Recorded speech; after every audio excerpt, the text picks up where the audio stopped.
Muy buenos días a toda la audiencia de puroperiodismo.com desde San José, Costa Rica. Les saluda Edgar Fonseca, editor, en una edición más de nuestras conversaciones periódicas con personalidades del acontecer nacional e internacional.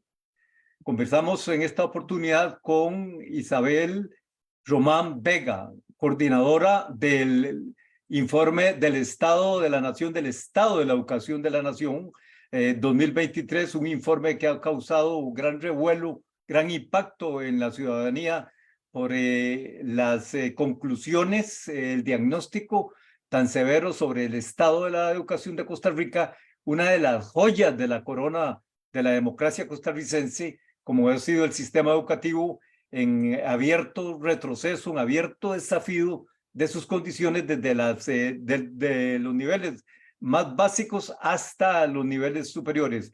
Muy buenos días, Isabel. Muy buenos días, don Edgar. Muchísimas gracias por esta conversación.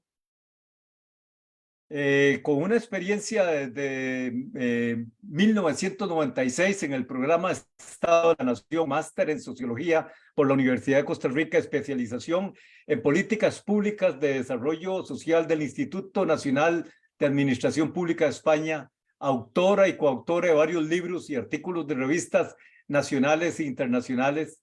Ha desarrollado investigaciones en temas sociales, género, educación, ambiente, entre otros, tanto a nivel nacional como regional, y coordinadora en estos momentos de la investigación del informe de Estado de Nación, del Estado de la Educación, profesora catedrática en la Universidad Nacional y consultora de organismos internacionales. Una vasta experiencia, Isabel, y una particular experiencia en el análisis, en la investigación, sobre todo del estado de la situación de la educación en el país, hasta llegar a este 2023 en que usted ha lanzado una especie de remesón tipo 6.8 de magnitud, de esos que causan réplicas muy fuertes en todos los ámbitos, y no es para menos. La educación ha sido, ha hecho de Costa Rica un modelo no solo país regional,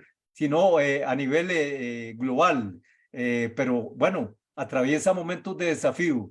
En un reciente artículo que publicaba la exministra de Ciencia y Tecnología, doctora Clotilde Fonseca, llegó y hizo una referencia bastante fuerte en este sentido.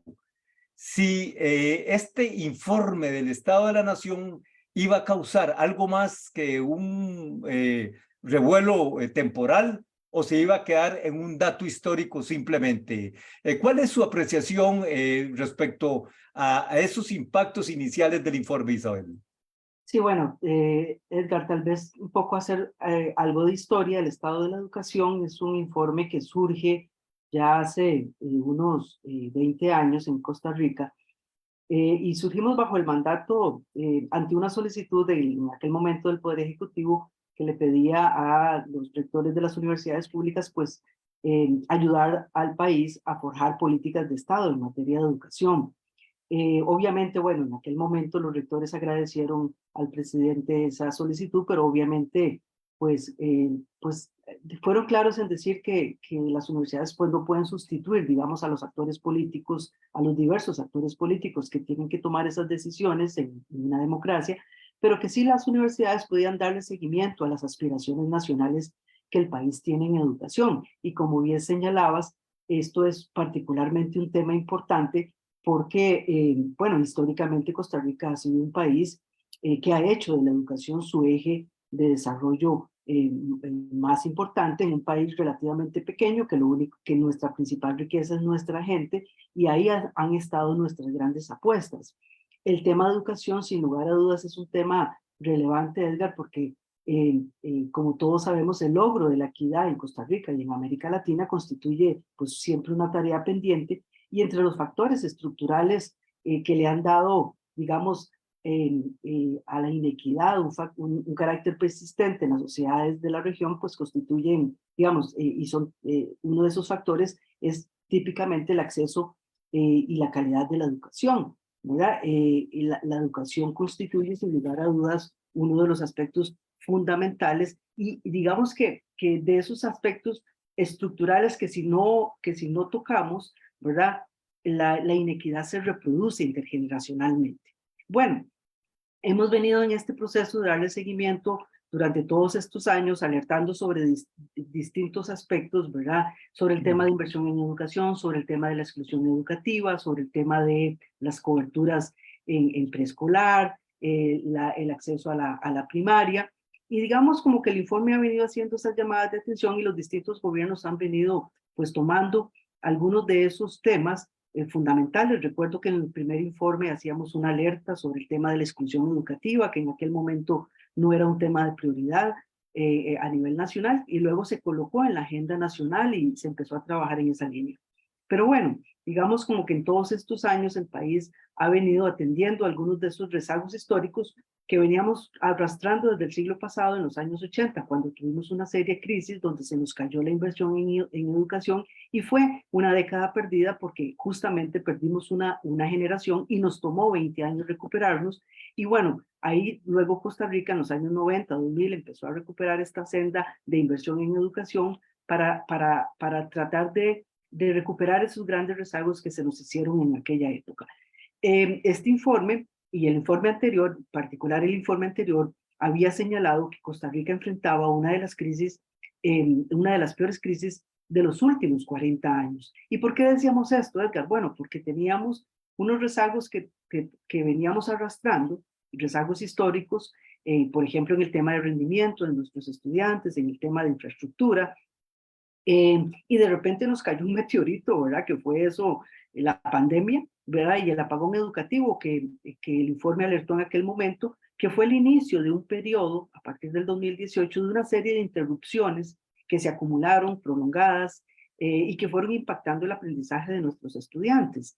Se sumaban a todo esto también las rigideces del sistema para atender con mayor celeridad los desafíos que el sistema educativo tiene. Hoy, este nuevo informe, alerta al país de lo que nosotros hemos llamado una educación con S.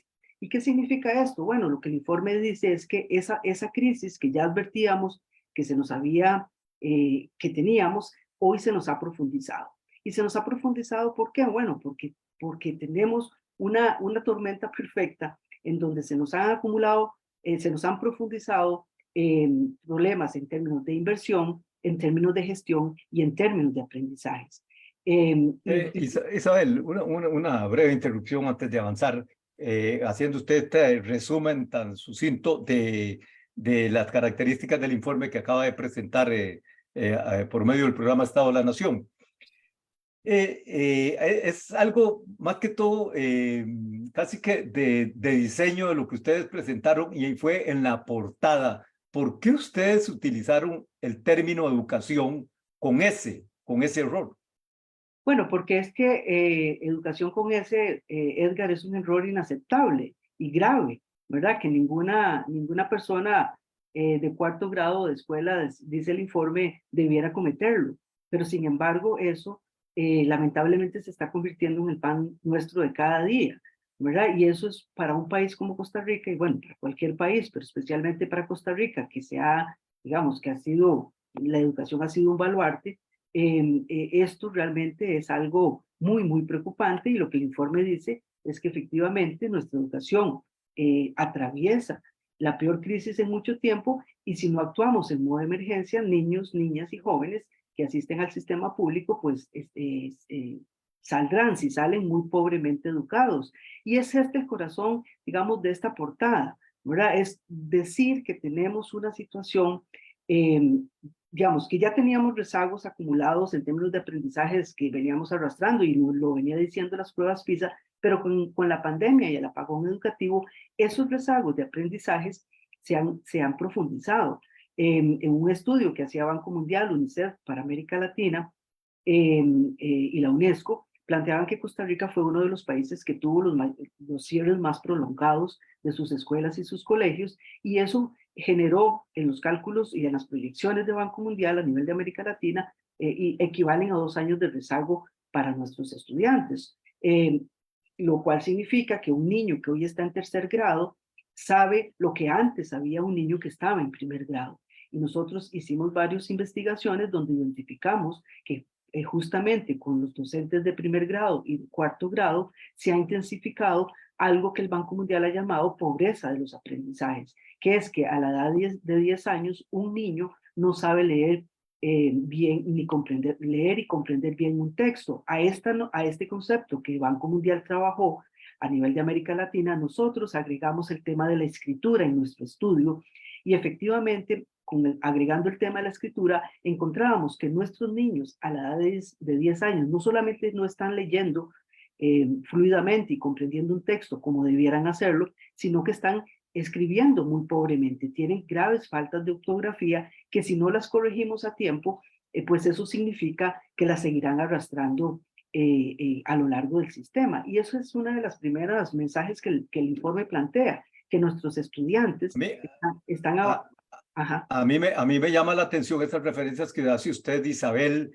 de los informes, de los análisis del Banco Mundial sobre este rezago en el ámbito educativo, producto, entre otras causas, de la pandemia, del cierre por la pandemia. De esos análisis, ¿cuáles son los datos, cuáles son las referencias que tienen ustedes de cara al Estado de Costa Rica respecto a naciones con las que se venía comparando con cierto grado de competitividad en el ámbito educativo? Sí, bueno, vamos a ver, en América Latina, Costa Rica, pues, digamos, ha salido pues relativamente bien, o venía saliendo relativamente bien, digamos, a la par de países como Chile, como Uruguay, ¿verdad? México, digamos, cercano a México. Sin embargo, digamos, hoy estamos muy lejos de esos países, ¿verdad? Nos hemos rezagado. ¿Y por qué? Bueno, porque ya en todo caso en esas pruebas ya teníamos indicios de que estábamos muy, muy lejos, don Edgar, de los países de la OECD, que al final es la liga con la que nos queremos comparar, ¿verdad? Porque nos comparamos hacia arriba, ¿verdad? Y cuando nosotros analizábamos los resultados que Costa Rica mostraba en las pruebas PISA, por ejemplo, en matemáticas, nuestros estudiantes mostraban 2 años de rezago allá en el 2018, don Edgar, digamos, antes de la pandemia, antes de que iniciáramos el periodo de apagones educativos para hacernos referencia a esas interrupciones que empezamos a tener de una manera sostenida entre el 2018 y el 2021, 22, por distintas razones, huelgas, pandemia, más huelgas, luego vacunación, distintas hechos que el informe no entra a valorar si son buenos o malos en el caso de algunos de ellos, pero que fueron hechos reales de que implicaron una suspensión de los aprendizajes de los estudiantes, un recorte de aprendizajes y que bueno, el gran desafío que enfrenta cualquier gobierno en la actualidad es, digamos, hacerle frente a ese rezago educativo, digamos, como que la principal tarea de cualquier gobierno era diseñar la estrategia del día después, ¿verdad? Y eso es justamente donde nos hemos quedado cortos en el diseño de esa estrategia del día después. Y ahí viene, digamos, el primer mensaje del informe señala que esto que le estaba indicando, que los estudiantes están avanzando en el sistema educativo con fuertes carencias de aprendizaje que ponen en riesgo sus trayectorias educativas.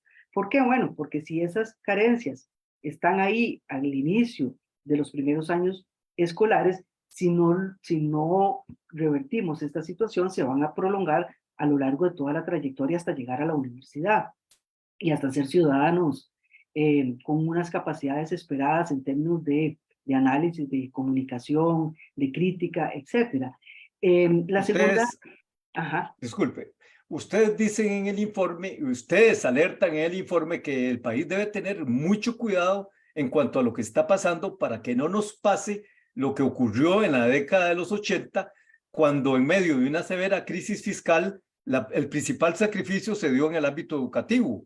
En este momento, ¿cuál riesgo ven ustedes desde esa perspectiva, Isabel?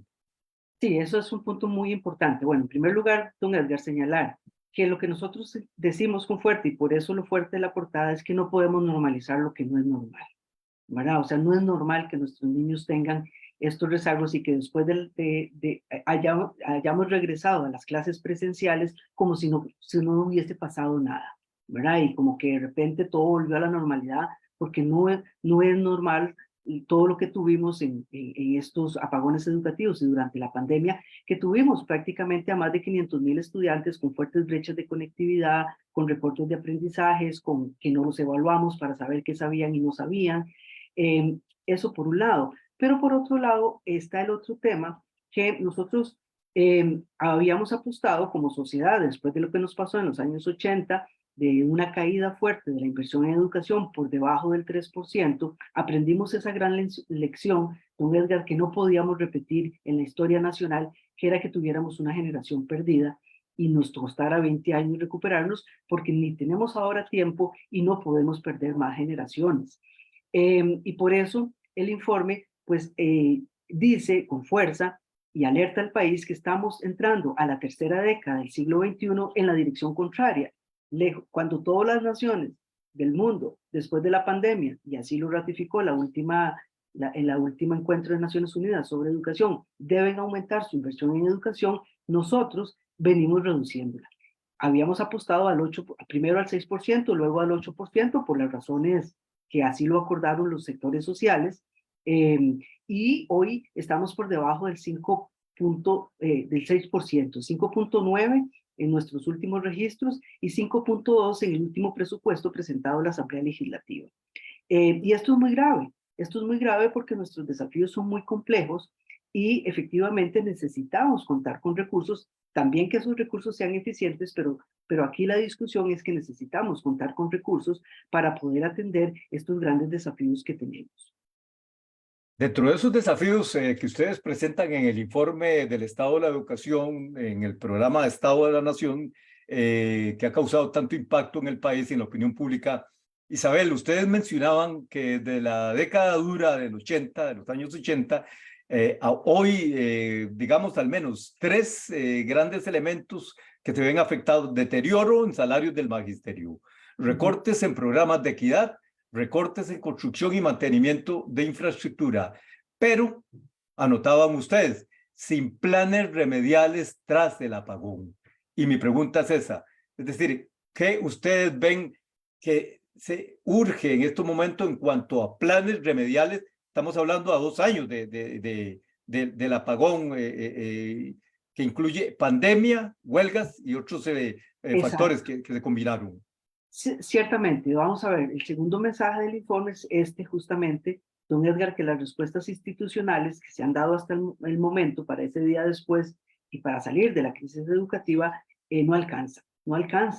¿Y esto por qué? Bueno, vamos a ver, digamos, todos los países de América Latina, a raíz de los impactos de la pandemia y los rezagos de aprendizajes que esto implicó en la población estudiantil, empezaron a generar planes remediales de todo tipo para nivelar los aprendizajes, para recuperarlos. Y esto implicó estrategias desde ampliar los horarios extraclase, generar apoyos extra a los docentes y a los estudiantes mediante tutores, estrategias diferenciadas para los estudiantes de los sectores más vulnerables, en fin, un conjunto de estrategias bajo, digamos, un lema de que es salvando una generación, ¿verdad? Salvar la generación esta de la pandemia, que fue, digamos, como la gran consigna a nivel mundial de que teníamos que entrar todos los países en este modo emergencia. Bueno, cuando nosotros fuimos, cuando analizamos el caso de Costa Rica, se hizo un plan de nivelación, Plan Nacional de Nivelación de los Aprendizajes que preparó el gobierno anterior, el gobierno de Carlos Alvarado. Cuando nosotros fuimos a preguntar entre el 2022 y el 2023 a nuestros docentes cómo les iba con ese plan, la verdad es que los resultados fueron bastante desalentadores, porque con el cambio gubernamental como que no hubo seguimiento a este programa que se dejó ahí instalado y los docentes no recibieron todo el apoyo que requerían para esos planes de nivelación y en consecuencia los estudiantes tampoco. Entonces, esto es una situación muy grave porque efectivamente los rezagos están ahí, ¿verdad? Y como nosotros decíamos, bueno, el gran desafío de cualquier gobierno después de la pandemia es el plan del día después, ¿verdad? Y cómo vamos a nivelar esos aprendizajes. Y esto significa una serie de estrategias, entre ellas, don Edgar, el tema de la evaluación, porque aun cuando, digamos, en el caso de muchos países de América Latina, durante la pandemia se aplicaron evaluaciones estandarizadas diagnósticas para saber qué sabían y no sabían los estudiantes. Se aplicaron incluso en algunos países pruebas para el tema socioemocional, de cómo estaban los niños y las niñas, porque fue un fuerte impacto emocional también. Nosotros, en ese momento, cuando más necesitábamos tener una brújula, habíamos empezado un proceso de desestabilización de los exámenes estandarizados que teníamos. Usted recordará el bachillerato, después pasamos a la prueba FARO y ahora estamos en una nueva prueba y todavía seguimos sin resultados, ¿verdad? FARO nos arrojó resultados recortados, ¿verdad? Se hizo una evaluación, pero era una evaluación sobre aprendizajes que se recortaron durante la pandemia y seguimos sin tener esa visión que nos diga cuál es la profundidad del iceberg, ¿verdad? Con el que nos chocamos. Es que por ahí va mi siguiente pregunta. Conversamos con Isabel Román Vega, directora coordinadora del programa del informe Estado de la Educación del país, del programa Estado de la Nación, un informe que ha causado gran impacto en el acontecer nacional, en la opinión pública, por las dimensiones que presenta de los daños en el proceso educativo del país, desde sus bases iniciales, desde sus puros elementos iniciales hasta niveles avanzados de la educación superior. Esta conversación está siendo transmitida en directo vía Zoom, Facebook Live, estará pronto en Twitter, Instagram, igualmente en nuestro canal YouTube y por supuesto todas las referencias de estas manifestaciones de Isabel Román Vega en nuestro sitio puroperiodismo.com. Sin planes remediales, pero tampoco ni bases para la recuperación futura. Anotan ustedes en el informe del Estado de la Nación. Y lo que en particular llama la atención, con cambios de rumbo y bajo incertidumbre. ¿Por qué estas aseveraciones en ese sentido? Bueno, digamos, uno de los temas que nosotros también señalamos, ¿verdad? Ya hemos hablado de esta crisis, digamos, en materia de recursos, ¿verdad?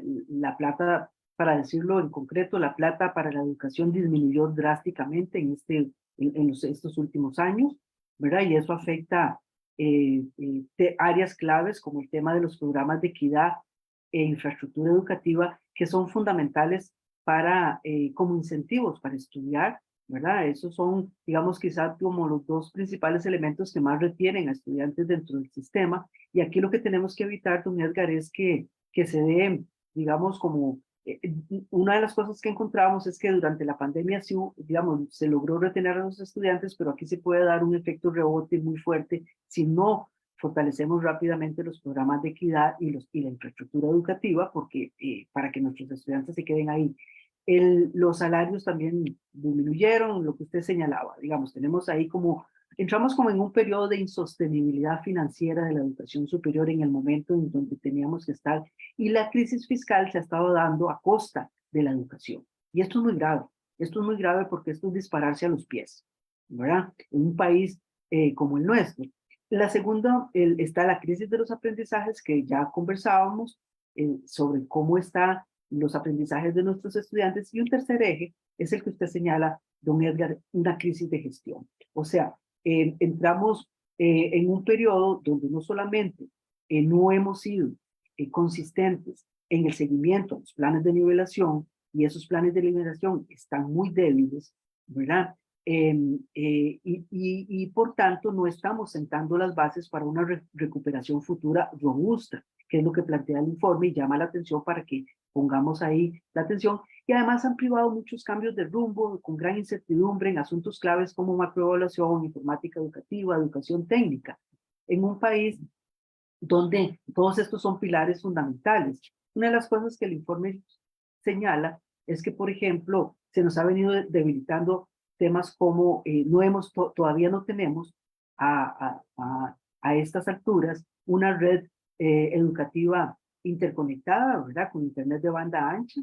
¿Qué quiere decir eso, don Edgar? En concreto, que si nos volviera a pasar hoy una pandemia y tuviéramos que cerrar los centros educativos, estaríamos de nuevo con grandes brechas entre la accesibilidad de nuestros estudiantes a la educación remota, lo cual fue muy grave, porque justamente contribuyó a ampliar esas brechas entre la educación pública y la educación privada entre los estudiantes.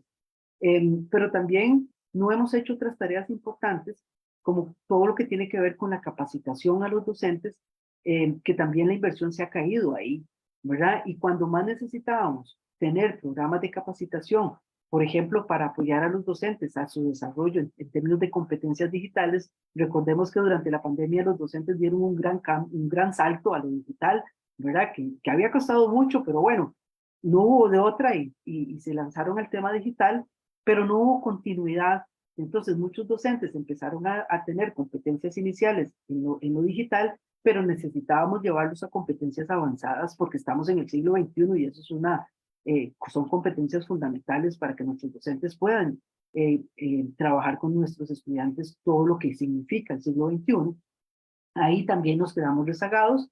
En educación técnica, otra área fundamental donde el mercado laboral está haciendo una enorme demanda de estudiantes en educación técnica, se nos ha estancado la cobertura, se nos han caído los recursos, solo hemos construido dos colegios nuevos en educación técnica en los últimos años, lo cual es una barbaridad, ¿verdad?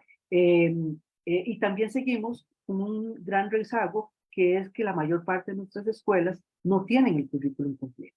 Y esto es muy serio, ¿verdad? De cada 100 escuelas, solo 9 tienen el currículum completo. Y esto es muy serio porque eso significa que nuestros estudiantes están avanzando en el sistema educativo con conocimientos reportados. Puroperiodismo.com en esta entrevista con Isabel Román Vega, directora coordinadora del Informe de Educación Estado de la Nación, informe con fuertes implicaciones, con fuertes conclusiones respecto al rumbo de la educación costarricense, lo cual ha sido hasta el momento un eslabón clave del sistema democrático. En este informe ustedes hablan en un tono bastante explícito.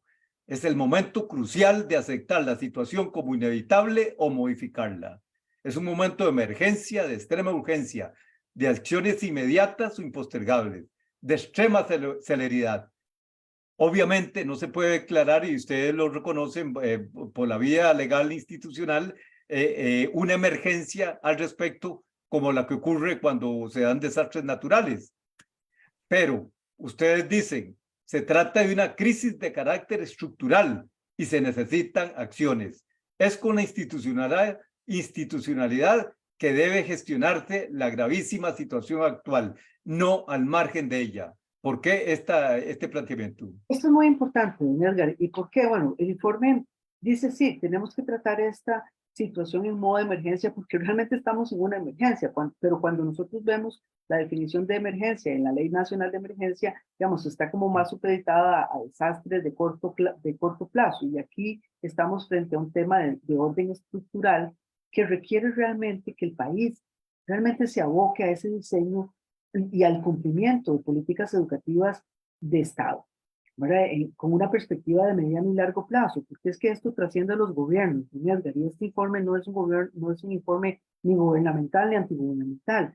Lo que es un informe que dice, bueno, cuánto el país se acerca o se aleja a las aspiraciones nacionales que el país tiene en educación. Entonces, lo que el informe dice es, estamos frente a una crisis de orden estructural, ¿verdad?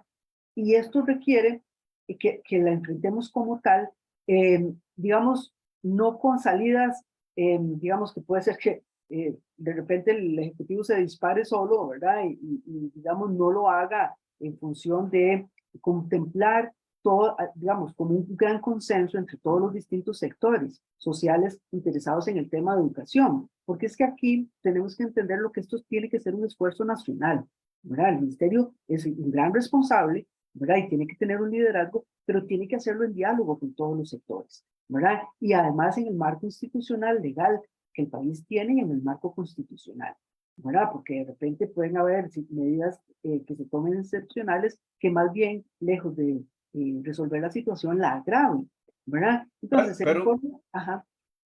Ustedes en el informe, ustedes también plantean de que el Ejecutivo debe evitar acciones unilaterales, y usted lo está mencionando como un esfuerzo de carácter nacional. Dicen, el Consejo Superior de Educación y el MEP son parte del problema. y deberían de ser parte activa de la solución. No pueden enfrentar solo la crisis y ser parte de las medidas de mitigación y gestión de riesgo, pero con una estrategia de corto, mediano y largo plazo. Y eso sí llama mucho la atención en estos momentos. ¿Cómo ustedes están viendo esa perspectiva de posible estrategia a nivel Claro. político? Sí, aquí hay dos elementos, digamos, el informe plantea una estrategia, digamos, vamos a ver. En primer lugar, el informe plantea que nosotros tenemos que actuar, digamos, bajo dos principios. El principio de restauración, porque ya hay generaciones, ¿verdad?, que han salido o están por salir del sistema educativo ya con rezago, Edgar, o sea, ya ahí hay una herida, ¿verdad?, o una cicatriz, pero nosotros decimos que es unas generaciones con unas heridas abiertas que ya tienen rezagos y que esos rezagos los están llevando hacia las universidades, si van a las universidades o en el mercado laboral. Entonces, ahí tenemos que actuar, digamos, con una serie de acciones y de políticas que, digamos, restauren, digamos, busquen restaurar ya, digamos, esa herida abierta que está ahí. Y el principio de precaución, que es trabajar inmediatamente con las cohortes que están que están ahora en los primeros años del ciclo escolar y las futuras que van a entrar para que efectivamente esas generaciones no sigan avanzando con rezagos de aprendizajes con los que tienen. Eso por un lado. Ahora, el informe dice, el país tiene más de 31 acuerdos nacionales. Nosotros nos pusimos a revisar cuáles eran los acuerdos nacionales de los últimos 20 años que el país ha tomado en materia de financiamiento, equidad, calidad, y nos encontramos más de 30 acuerdos, Edgar, es increíble, ¿verdad? El problema de Costa Rica no es que no tenga acuerdos, el problema es que no los cumplimos, ¿verdad? Y por eso es que esa visión de mediano y largo plazo, o sea, de dejarnos de políticas de gobiernos de acción, digamos, que llegan a intentar el mundo, de hacer borrón y cuenta nueva, o a veces borrón sin cuenta nueva, que es peor, ¿verdad? Y entonces es como un volver a empezar, ¿verdad? Y el país no está para volver a empezar. Entonces, una de las cosas que el informe dice, bueno, esos acuerdos nacionales hay que consolidarlos y hay que cumplirlos. Y ahí hay acuerdos de todo tipo y en el informe están todas las áreas en donde esos informes están. Entonces, ahí hay un tema donde efectivamente hay que darle sostenibilidad. Por ejemplo, el tema de informática educativa. Veníamos avanzando en esa área, ¿verdad? Había que hacerle un empujón hacia adelante, digamos, de cosas que había que mejorar, pero no volarse la política de informática educativa que tenía más de 30 años. O sea, eso es un borrón 50 nueva, ¿verdad? Es justamente lo que no hay que hacer, ¿verdad? Pero además el informe dice, bueno, seguramente no nos vamos a poder poner de acuerdo en 30 asuntos o en 30 acuerdos, prioricemos. Entonces el informe plantea una estrategia de priorizar tres áreas importantes. La inversión en educación, ¿verdad? Y ahí un poco lo que el informe dice, volvamos a la senda de recuperación hacia el 8%, seguramente no va a ser en un año, obviamente estamos en el marco de la crisis fiscal, pero sí podemos empezar a recuperar metas graduales para ir avanzando en ese 8%. Y ahí el país puede tomar acuerdos, puede decir, bueno, cuáles van a ser las prioridades en los próximos años para ir haciendo esa recuperación gradual. Pongámonos de acuerdo, que sean metas evaluables, tampoco son cheques en blanco, ¿verdad? Ahí hay un tema importante, todo el tema de fortalecimiento de los programas de equidad, porque eso es fundamental, don Edgar, es fundamental y todo el tema de la infraestructura educativa y también restablecer las negociaciones quinquenales con las universidades, porque el país tiene una serie de desafíos en materia de educación superior, como aumentar la cobertura de la población con educación superior, pero es imposible planificar cuando las negociaciones son año a año y no quinquenal cada 5 años, como lo dice la Constitución. Ahí hemos abandonado otro acuerdo nacional. Un segundo eje, el tema de recuperar los aprendizajes de los estudiantes con estrategias de nivelación sostenidas, ¿verdad? Que no solamente es una medida de decir, bueno, ya los niños no repitan en primer grado, una medida que además está comprobado que no necesariamente es tan efectiva, no lo es en los países de la OECD, y ya nosotros habíamos avanzado en ese tema. Se requieren estrategias diferenciadas, específicas, con indicadores muy concretos para que los docentes sepan qué saben y qué no saben los estudiantes. Y para eso el tema de la evaluación es muy importante. Mantener las evaluaciones estandarizadas es fundamental, ya se han mantenido, pero hay que hacer pruebas robustas, pero además el país tiene que subir una grada como lo hacen los países de lo han hecho los países de la OECD, en tener un sistema de macroevaluación robusto, ¿verdad? Con un marco institucional robusto, con equipos técnicos robustos y sobre todo con una estrategia clara de devolución de resultados de esa evaluación a los actores educativos, que es lo que finalmente importa, y a los padres de familia. Y ahí el informe hace sus propuestas. Y un tercer eje, don Edgar, es el tema de los docentes. Fortalecer la formación inicial de los docentes es fundamental. Este país no puede seguir produciendo docentes en universidades donde no sabemos la calidad. Hay que avanzar hacia la acreditación obligatoria en las universidades que producen. Hay que proponer pruebas de idoneidad, porque mientras no estemos seguros de la calidad de lo que se está formando en las universidades públicas y privadas, el Ministerio tiene y el Servicio Civil tiene que asegurar que entren los mejores, y para eso tenemos una ley, tenemos un acuerdo que no lo hemos cumplido.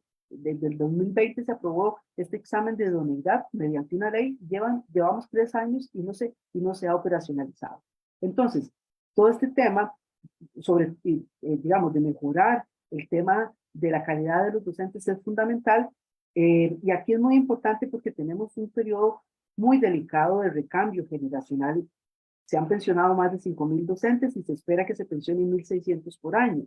Si nosotros no hacemos cambios en el tema de la selección de los docentes, ahí nos jugamos el riesgo de que no escojamos a los mejores en los próximos 30 años, que son los que van a estar frente a las aulas frente a nuestros niños, niñas y adolescentes. Fortalecer todo este tema del desarrollo profesional docente, de sus condiciones laborales, es fundamental.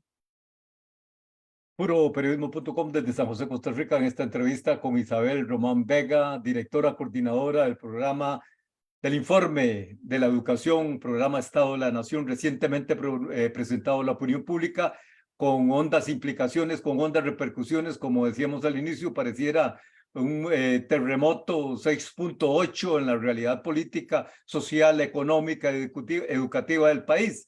Revertir los retrocesos en la inversión en educación, mejorar los aprendizajes de estudiantes y su evaluación, dignificar a las personas docentes y mejorar las condiciones de su contratación laboral y profesional. 3 ejes claves que el informe del Estado de la Educación apunta como triada esencial para retomar una senda correcta del desarrollo, del impulso de la educación costarricense post pandemia, post apagón educativo.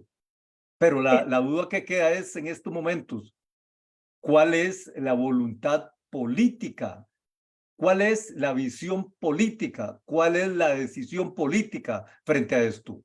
Bueno, yo creo que, don Edgar, aquí el tema es, como el informe dice, ya decíamos, no se puede normalizar lo que no es normal, es tiempo de actuar, no se pueden postergar las soluciones a los problemas estructurales, ¿verdad? O sea, ¿por qué? Porque eso va a tener, si no actuamos ya, como dice el informe, va a tener graves consecuencias para las generaciones actuales y futuras, ¿verdad? Lo que Costa Rica haga hoy tendrá hondas repercusiones definitivamente en su progreso económico, de desarrollo humano y de perfeccionamiento de la democracia.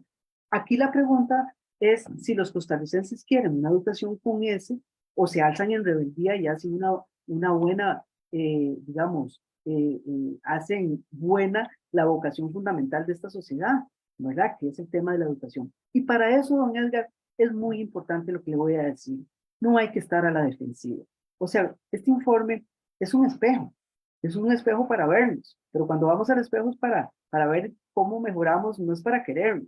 Entonces, no hay que recibir este informe como un agravio o como que es un cuestionamiento a un gobierno. Digamos, yo creo que aquí lo que tiene que privar es, digamos, como la gran voluntad de los distintos sectores, empezando por el gobierno y por otros actores sociales, de recibir este informe como un llamado de alerta, como un semáforo, digamos, como una luz en rojo que se está encendiendo, que además tiene un conjunto de propuestas, porque el informe no solamente señala, digamos, la profundidad de los problemas que tenemos, sino también hace un conjunto de propuestas. Y yo creo que ahí el tema es la gran madurez que deben de tener los sectores sociales, de decir, sí, estamos en un problema, porque cuando uno tiene un problema, lo primero que hay que hacer es reconocerlo, no tirar la bola para atrás ni para adelante, no patear la bola ni para atrás ni para adelante, eso no era un problema mío, o eso es un problema de los otros, es un problema de todos, ¿verdad? Y aquí el tema es tener la madurez para decir, bueno, tenemos un problema, ¿cuáles son las propuestas?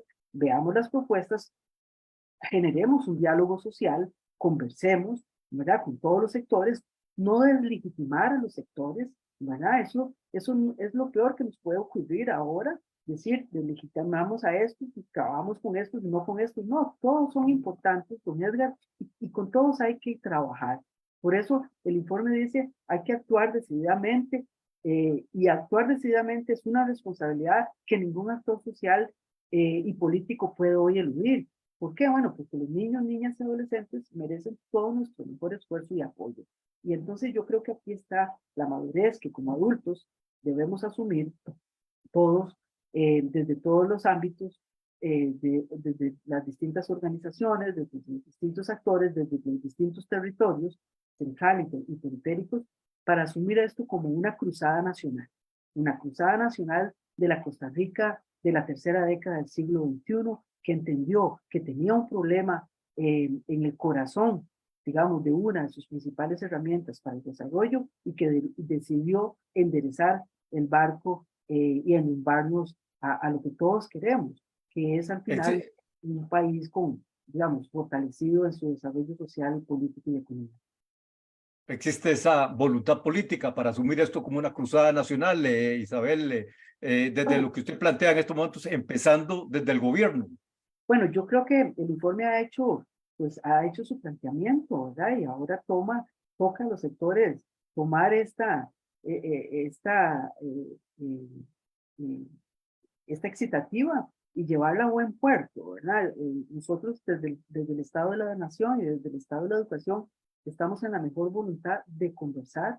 Aquí las puertas han estado abiertas. Este informe, con Edgar, se produce desde un enfoque participativo.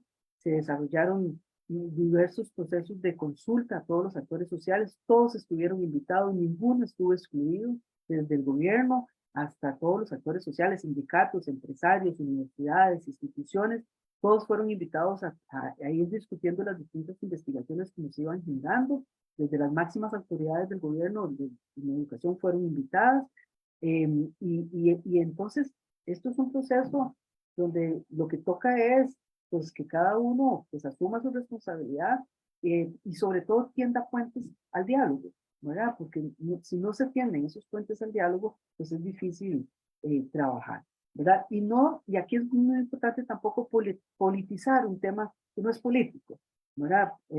Político en el mal sentido de la palabra, sino que es un tema que debe ser realmente un tema de preocupación nacional y de político en el buen sentido de actuar todos en consecuencia con los desafíos que tenemos frente a la futura generación. Frente a la magnitud de la situación Así que es. está enfrentando la educación del país, frente a la severidad del informe que ustedes plantean, Isabel, la pregunta final de mi parte es, aparte de preocuparse por ese estado de cosas, ¿qué más les preocupa respecto a lo que ustedes han divulgado de este informe?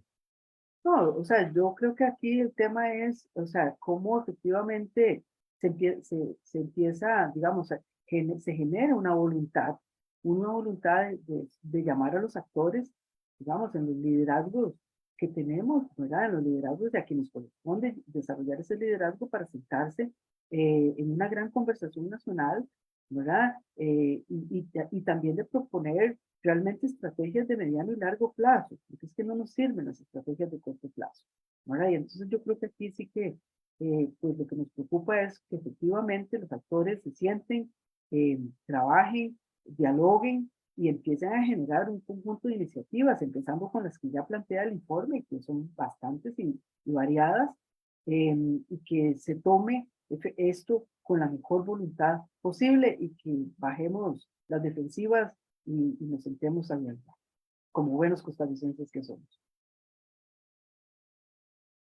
Muchas gracias, Isabel. Gracias, don Edgar, por la conversación.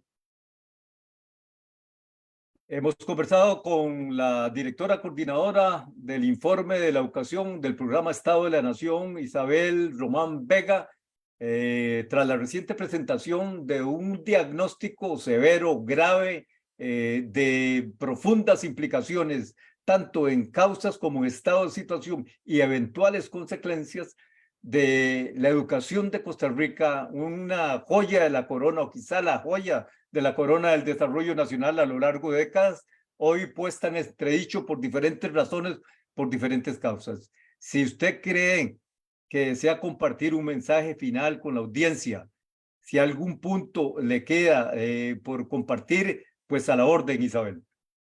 No, don Edgar, en realidad, de nuevo, insistir, este es un tema, decir que si los costarricenses del pasado, con menos experiencia, más pobres, supieron colocar el tema de la educación como un tema fundamental para el desarrollo de sus hijos y sus hijas, hoy todos los costarricenses que estamos con responsabilidades en las distintas esferas, tienen, digamos, como la obligación y atender el tema de la educación es, ante todo, un imperativo ético y político para todos los actores. No es de recibo la inacción frente a una situación en la que, si no actuamos, podemos ser los responsables de un desastre intergeneracional.